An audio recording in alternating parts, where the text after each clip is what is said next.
कभी धांधली सेटिंग तो कभी कुछ तो कभी पेपर लीक, तो इससे उनका जो है दिल आहत होता है, आत्मा आहत होता है और बड़ी मतलब मानसिक पीड़ा से पीड़ित हो जाते हैं, डिप्रेशन का शिकार हो जाते हैं। पहली बार सिपाही भर्ती का पेपर लीक हुआ, इससे पहले भी जो 2-3 हुआ था उसमें भी पेपर लीक हुआ था और ये लोग कुछ सुधार नहीं करते हैं। गिरिडीह जिला में सेंटर ना दिया जाए ये हम मांग कर रहे थे, गिरिडीह जिला के अगल बगल जिला में सेंटर दीजिए। 2 बार हम CSBC ऑफिस भी गए, लेकिन ये लोग कुछ नहीं मानते हैं बात, बोलते हैं जब हमको जो मन होगा वही करेंगे हम, ऐसे बोला जाता है। अच्छे से कंडक्ट करवाई जाए, जो व्यवस्था BPSC ने अपनाई है वो सारी व्यवस्था अपनाई जाए, CCTV कैमरे से निगरानी हो, मेटल डिटेक्टर से चेक हो, बायोमेट्रिक अटेंडेंस लिया जाए, गृह जिला में सेंटर न दिया जाए, अगल बगल जिला में दिया जाए और पारदर्शिता के साथ परीक्षा हो जिसमें OMR शीट की कार्बन कॉपी भी और क्वेश्चन बुकलेट परीक्षा समाप्ति बाद मिले और उसके बाद आंसर की जारी हो, जब रिजल्ट आए तो कट ऑफ सभी का मार्क्स है। देखिए, बिहार में 1 अक्टूबर को जो बिहार पुलिस की परीक्षा हुई थी उसको रद्द कर दी गई है। उसके बाद जो और 2 परीक्षाएं होने वाली थी 7 और 15 अक्टूबर को जो परीक्षा होने वाली थी उसको भी स्थगित कर दिया गया है। हमारे साथ छात्र नेता दिलीप कुमार हैं, हम जानते हैं इनसे कि क्या परेशानियाँ हुई, कैसे पेपर लीक हुआ, क्या कहेंगे? देखिए, सबसे पहले तो ये बड़े दुख की बात है कि पेपर लीक हो जाता है।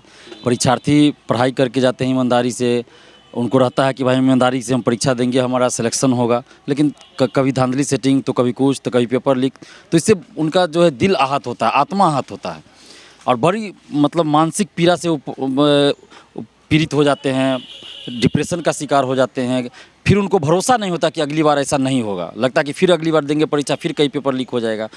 तो सरकार को इस पे एक कठोर कानून बनाना चाहिए और जो परीक्षा रद्द हुई है 1 अक्टूबर का, उसके लिए हम धन्यवाद देते हैं नीतीश कुमार जी को कि कम से कम उन्होंने संज्ञान लिया। हम लोग जो मांग कर रहे थे, चूँकि पेपर लीक हो गया तो उसके बाद उस परीक्षा का कोई मतलब ही नहीं रह गया।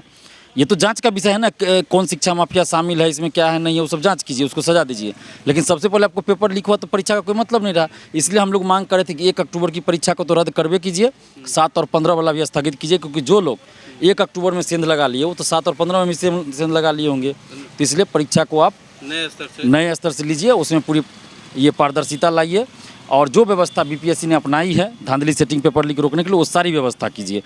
पुलिस चयन परिषद जो बना उसके तहत ये परीक्षा ली गई, उसी ने परीक्षा का सारा देखरेख किया, परीक्षा ऑर्गेनाइज भी सारा वही किया, उस पर भी सवालिया निशान उठ रहे हैं इस पेपर लीक के कारण। देखिए, मुझे तो लगता है CSBC जो बोर्ड है, आयोग है, उसके अंदर के लोगों की भी संलिप्तता इसमें कहीं हो सकती हो, इसकी जांच होनी चाहिए संलिप्त है या नहीं, क्योंकि उन लोगों का रवैया ठीक नहीं लग रहा है। इससे पहले भी जो शिक्षक भर्ती सिपाही बहाली हुई उसमें भी पेपर लीक हुआ था। ऐसा नहीं कि पहली बार सिपाही भर्ती का पेपर लीक हुआ, इससे पहले भी जो 2-3 हुआ था उसमें भी पेपर लीक हुआ था और ये लोग कुछ सुधार नहीं करते हैं। गिरिडीह जिला में सेंटर ना दिया जाए ये हम मांग कर रहे थे, गिरिडीह जिला के अगल बगल जिला में सेंटर दीजिए। 2 बार हम CSBC ऑफिस भी गए, लेकिन ये लोग कुछ नहीं मानते हैं बात, बोलते हैं जब हमको जो मन होगा वही करेंगे हम, ऐसे बोला जाता है।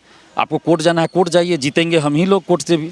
अब ये कौन सी बात हुई, ये लोकतांत्रिक तरीका तो नहीं ना होता है।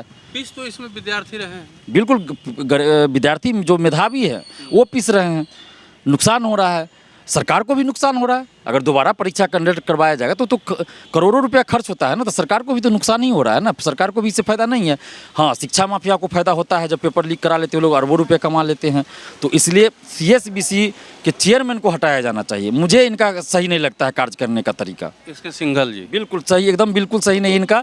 ये बोलते हैं कि कोई पेपर लीक नहीं है, जबकि अखबारों में सुबह में खबर छपी थी कि परीक्षा से पहले पकड़े गए थे, उनके पास आंसर मिला था, और वो 1 दिन बाद वो बोलते हैं कोई पेपर लीक नहीं है। माननीय के प्रिय हैं, आपको लगता है कि हटेंगे? अब किनके प्रिय हैं वो अलग चीज़ है, लेकिन अगर वो गलत करेंगे तो हम लोग विरोध करेंगे।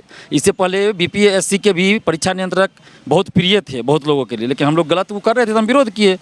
नहीं लगता है आपको कि केंद्रीय सिपाही चयन परिषद के जो चेयरमैन हैं सिंघल साहब, उनको बनाया ही नहीं जाना चाहिए था? DGP में रहे तो विवादों में नहीं बनाना चाहिए, बिल्कुल नहीं बनाना चाहिए, क्योंकि वो पहले भी विवादों में थे, इसलिए उनको बनाया ही नहीं जाना चाहिए। और दूसरी बात ये भी होती है कि DGP रह चुके हैं बिहार के, तो वो थोड़ा प्रभाव भी ये लगेगा, दूसरे अधिकारी भी सोचेंगे कि उनके खिलाफ हम कार्रवाई करें कि नहीं करें, बहुत सारी बातें हो सकती है। वैसे हाथ में जिम्मेदारी पुलिस चयन की दे देना, जो गोली चलता है तो टेबल के नीचे छुप जाते हैं, बिल्कुल नहीं देना चाहिए। ऐसे लोगों को जिम्मेवारी नहीं मिलनी चाहिए।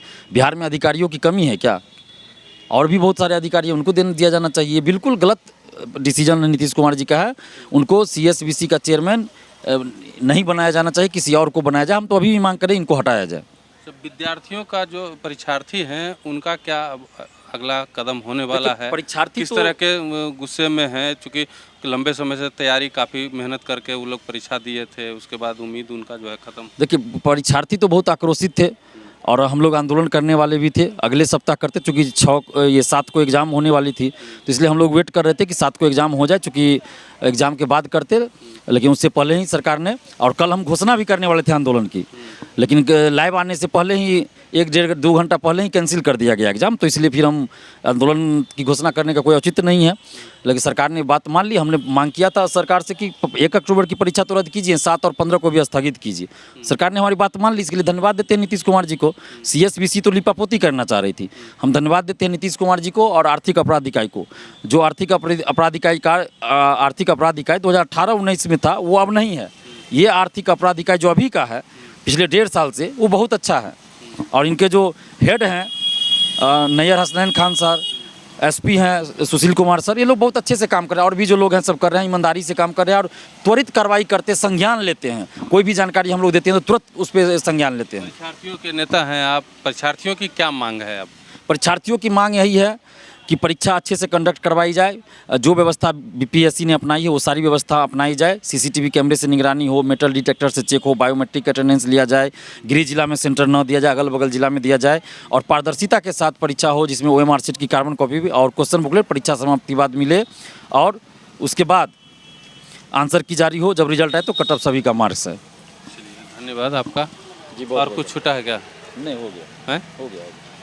ये थे दिलीप कुमार छात्र नेता, जिनका साफ तौर पे ये कहना है कि विद्यार्थियों की यही मांग भी है कि BPSC जिस तरीके से परीक्षा ऑर्गेनाइज करती है, उसी तरह से बिहार पुलिस की परीक्षा भी पूरे नियम और कानून के साथ, पूरे कड़ाई के साथ आयोजित होनी चाहिए।